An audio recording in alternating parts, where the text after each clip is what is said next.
Karnataka Assembly passes bill raising SC and ST quota. Good afternoon and warm welcome. You're watching Education News Network, where you get to watch the latest developments in education at the top of this hour. This is Balaji reporting from ENN and the Daily Stories app. The Karnataka Assembly on Monday passed a bill to raise the reservation quota of the Scheduled Caste and the Scheduled Tribe candidates in the jobs and educational institutions, taking the overall reservations in the state past the 50% ceiling imposed by the Supreme Court.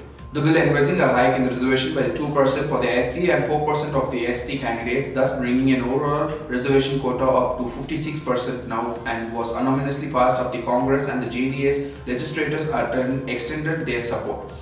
The Supreme Court, after the ruling BJP, agreed to ensure the implementation to increase the reservation by pushing the central government for an amendment and to include the bill in the 9th schedule of the Constitution. Tabling the Karnataka Scheduled Caste and the Scheduled Tribes reservation of the seats in the educational institutions and appointment or post in the several services under the State Bill 2022, Law and Parliamentary Affairs Minister J.C. Madhuswamy called the BJP's poll promise to increase the Scheduled Caste and the Scheduled Tribe reservation. After the bill is passed, we will follow up with the union government to get it implemented effectively without any legal hassles, he said. That's all for today. Thank you for watching Education News Network. For more such videos, do log on to my website, theenn.com, and do not forget to like, share, comment and subscribe. Thank you.